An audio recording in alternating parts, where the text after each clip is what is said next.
اور کئی جگہ مظاہرے ہوئے۔ اسی دوران ای پی کے فقیر مرزا علی خان فرنٹ لائن پر آ گئے۔ عدالت کے فیصلے سے ناراض قبائلیوں نے 10,000 لڑاکوں کا فائٹرز کا ایک لشکر تیار کر کے برٹش انڈین آرمی کی بنو بریگیڈ پر حملہ کر دیا۔ دونوں طرف بھاری جانی نقصان ہوا۔ قبائلیوں نے جگہ جگہ ملٹری پر حملے کیے اور راستے بند کر دیے۔ برٹش حکومت نے اور زیادہ آرمی بھیج کر حالات کو اپنے کنٹرول میں کر لیا۔ کئی لوگوں پر جرمانہ لگایا گیا اور کئی لوگوں کے گھر گرا دیے گئے۔ گرائے گئے گھروں میں مرزا علی خان وزیر صاحب کا گھر بھی تھا۔ اس طرح یہ مظاہرے ختم ہو گئے اور یہ معاملہ ٹھنڈا پڑ گیا۔ رامکوری معاملے پر عدالت کے فیصلے پر قبائلیوں کے اس طرح سے ریئیکٹ کرنے سے ظاہر ہے کہ وہاں کے ہندوؤں میں اور سکھوں میں بھی بہت دہشت پھیل گئی۔ یہی وجہ تھی کہ ای پی کے فقیر کو کبھی بھی بعد میں ان کے دوارا برٹش حکومت کے خلاف کی گئی شاندار جدوجہد کے لیے بھی ہندوؤں اور سکھوں کی طرف سے سراہا نہیں گیا، اپریشیٹ نہیں کیا گیا۔ پاکستان بننے کے بعد بھی بھارت میں سرکاری لیول پر بھی اسی وجہ سے ان کو ہیرو کا درجہ نہیں مل پایا، ان کا کہیں ذکر ہی نہیں آیا، صرف اسی وجہ سے۔ شاید میں ایسا پہلا انڈین ہوں جس نے ای پی کے فقیر پر کوئی آرٹیکل لکھا اور وہ آرٹیکل پبلش ہوا، اور اب یہ میں ویڈیو بھی یہ ریکارڈ کر رہا ہوں۔ میرا یہ خیال ہے کہ جہاں تک ممکن ہو ہمیں اپنی ہسٹری کے ہر پہلو کو جاننا چاہیے، سمجھنا چاہیے۔ صوبہ سرحد میں، جس کو اب خیبر پختونخوا کہتے ہیں پاکستان میں، برٹش سامراج کے خلاف ہتھیار بند بغاوت کرنے کے لیے جو لشکر کی بنیاد رکھی گئی، اس میں مرزا علی خان وزیر صاحب کو کمانڈر ان چیف بنایا گیا۔ شروعات میں لشکر کے لڑاکوں کی تعداد تقریباً 1000 کے آس پاس تھی۔ لشکر کے پاس زیادہ تر سادھارن بندوقیں تھیں، کچھ مشین گنیں بھی انہوں نے حاصل کی، بہت پرانی 2 چھوٹی توپیں بھی ان کو کہیں سے مل گئی۔ اس طرح سے فقیر اور ان کے لشکر کی انگریزی حکومت کے خلاف 10 سال چلنے والی جنگ شروع ہوئی۔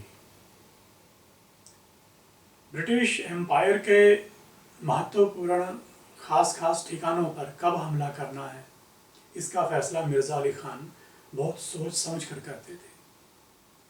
وہ اچانک سے حملہ کرتے، دشمن کو زیادہ سے زیادہ نقصان پہنچانے کی کوشش کرتے اور پھر پیچھے ہٹ جاتے اور مشکل راستوں والے پہاڑوں میں جا کر وہ چھپ جاتے۔ اگر کبھی ان کے اپنے لوگ زیادہ تعداد میں مارے جاتے یا زخمی ہو جاتے تو بھی مرزا علی خان پیچھے ہٹ جاتے۔ اپنی اس طرح کی گوریلا جنگ کی نیتی سے انہوں نے 10 سال تک برٹش انڈین حکومت کے ناک میں دم کیے رکھا۔ مرزا علی خان کے 2 بیٹے گلزار علی اور میر زمان برٹش حکومت کے خلاف لڑتے ہوئے اسی طرح سے اپنی جانیں قربان کر گئے۔ مرزا علی خان کی گوریلا جنگ سے تنگ آ کر برٹش انڈین حکومت نے اس معاملے سے ہمیشہ کے لیے نجات پانے کے لیے آخرکار ایک بڑی کارروائی کرنے کا فیصلہ لیا۔ 40,000 کے لگ بھگ انڈین برٹش فوجی اس فقیر کو مارنے کے لیے مہم پر نکلے۔ ان فوجیوں میں زیادہ پنجابی فوجی تھے اور سکھ فوجی بھی کافی تعداد میں تھے۔ مہم اتنی بڑی تھی کہ اس مہم میں اس وقت کے تقریباً 15 لاکھ پاؤنڈ کا خرچ آیا تھا۔ ای پی کے اس فقیر کو پکڑنے کے لیے کئی بار کئی طرح کے جال بچھائے گئے، لیکن سامراجی فوج اپنی تمام کوششوں کے باوجود نہ تو مرزا علی خان کو گرفتار کر پائی اور نہ ان کے لشکر کو ہرا پائی۔ مہم پوری طرح سے ناکام رہی اور ماڈرن ہتھیار، سنچار سادھن اور بہترین سپلائی لائن ہونے کے باوجود برٹش انڈین فوجی ہار کر واپس جانے کے لیے مجبور ہو گئے۔ دوسری طرف مرزا علی خان نے اپنی گوریلا جنگ لگاتار جاری رکھی اور سرکار کو پریشانی میں ڈالے رکھا۔ 1937 میں سرکاری آفیسرز کو جاسوسوں نے سوچنا دی کہ مرزا علی خان ایک قبائلی گاؤں میں چھپے ہوئے ہیں. وہاں ایک گاؤں ہے محسود، اس گاؤں کا نام ہے. فوراً وہاں ہوائی حملہ کر کے بمباری کی گئی.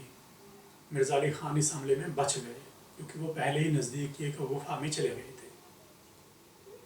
مرزا علی خان نے انگریزوں کے خلاف جد و جہد میں شامل ہونے کے لیے کئی قبائلی رہنماؤں کو خط لکھے. ستمبر 1937 میں انہوں نے ایک خط انڈین نیشنل کانگریس کے رہنما پنڈت جواہر لال نہرو کو بھی لکھا. جب 1947 میں برٹش حکومت نے یہ فیصلہ کیا کہ وہ بھارت چھوڑ کر جائیں گے تو انہوں نے بھارت اور پاکستان کے روپ میں دو الگ الگ ملکوں میں بنٹوارا کر دیا برٹش انڈیا کا. کئی اور پشتون قوم پرستوں کی طرح ہی مرزا علی خان وزیر صاحب بھی پشتون علاقوں کو پاکستان میں شامل کیے جانے کے سخت خلاف تھے. یہ وہ وجہ ہے کہ ای پی کے اس فقیر کا پاکستان کی سرکاری تاریخ میں ذکر نہیں ہوتا. 21 جون 1947 کو مرزا علی خان وزیر، خان عبدالغفار خان صاحب، انجمن وطن بلوچستان کے رہنما اور اپنی آدھی زندگی برٹش انڈیا اور پاکستان کی جیلوں میں گزارنے والے پشتون نیشنلسٹ رہنما عبدالصمد خان صاحب، جن کو خان شہید بھی کہتے ہیں، اور صوبہ سرحد کی صوبائی اسمبلی کے کچھ ممبرز اور انیک قبائلی نیتاؤں نے بنوں میں ایک لوا جرگہ کی. لوا جرگہ قبائلی مہا پنچایت کو کہتے ہیں. اس لوا جرگہ میں ایک ریزولوشن پاس کر کے یہ مانگ کی گئی کہ انڈیا یا پاکستان کے ساتھ جانے کی آپشن کے ساتھ ساتھ ایک آپشن پشتون میجورٹی علاقوں کو ملا کر آزاد پختونستان بنائے جانے کی بھی ہونی چاہیے، کیونکہ اس میں صوبہ سرحد میں ریفرنڈم کی ایک پلاننگ بنی تھی جو بعد میں ہوا بھی. ریفرنڈم کی برٹش سرکار نے لوا جرگہ کی یہ جو مانگ، اس کو ماننے سے انکار کر دیا. الگ سے پختونستان بنانے میں انگریزوں کو کیا دقت تھی اس پر کبھی میں پھر بات کروں گا.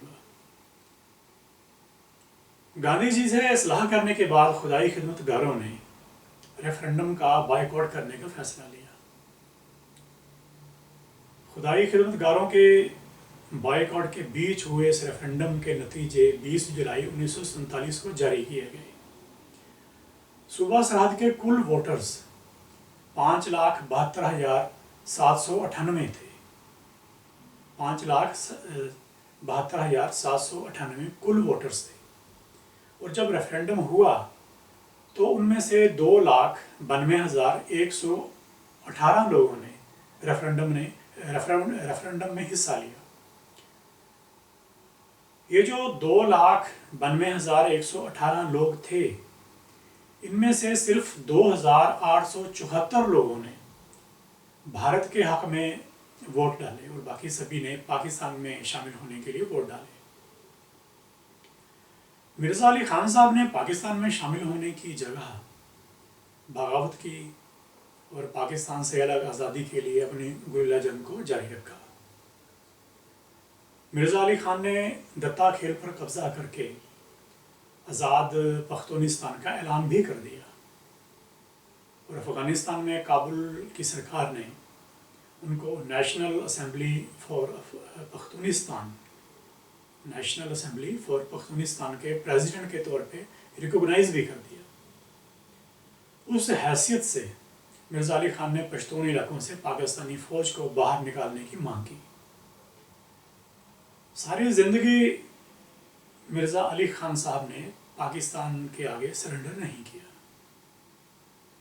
پاکستان کے باغی ہونے کی وجہ سے پاکستان کی سرکاری تاریخ میں ان کے لیے کوئی جگہ نہیں بن پائی.